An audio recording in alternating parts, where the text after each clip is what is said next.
What are you doing? You don't want to go sneaking up on people like that. I thought you was the bailiff. Bailiff? All right, there's two kinds of fishing, right? There's legal fishing where you have to have a permit, and illegal fishing where you don't, right? And I prefer the illegal myself. Now the bailiff, he's this funny little fella, looks a bit like that, right? And he's supposed to check that we've all got permits. Mind, I caught him out one night, good and proper. I was in the pub having a pint. Who's standing next to me? The bailiff. So my brother comes in. My brother gives me the sign like this. So I goes over to my brother and he says, here, there's some people are getting married tomorrow and they want a salmon for their wedding. So I goes back to the bailiff and I says, here mate, look after my pint. I've got to go and feed the chickens.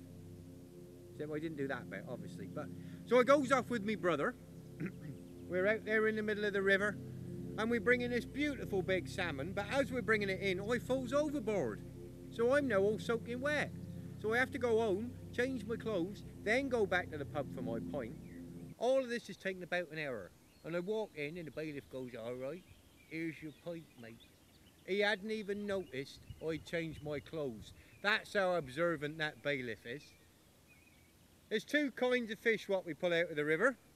The salmon and the eels.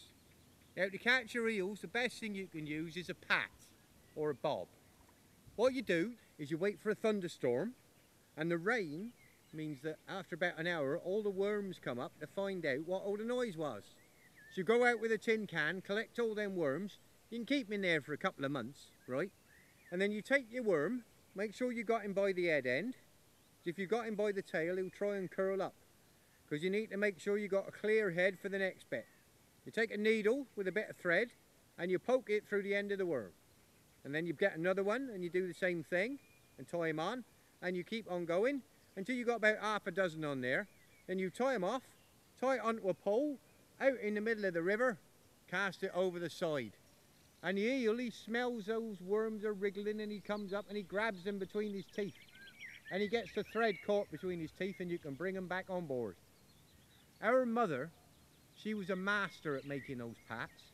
She could make about 4 pats in half an hour. And our father, he was a master at catching the eels. I remember once him coming back with his boat half full of eels. Of course, the baby eels, the elvers, they're the most delicious.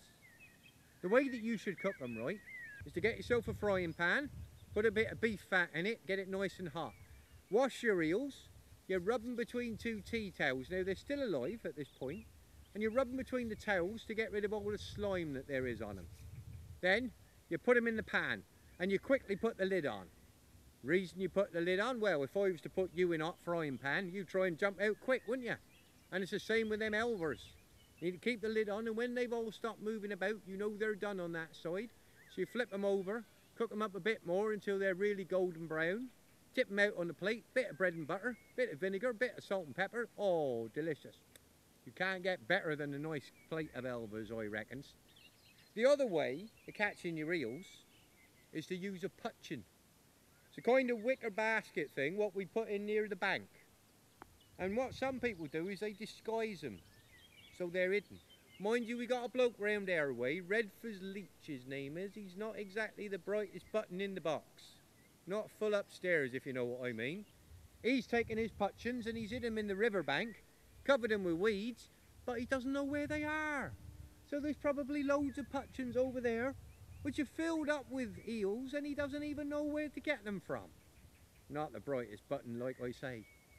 But we can make a good money out of the elvers. We take them to the market and sell them. Mind you, there was one night when we had a real problem.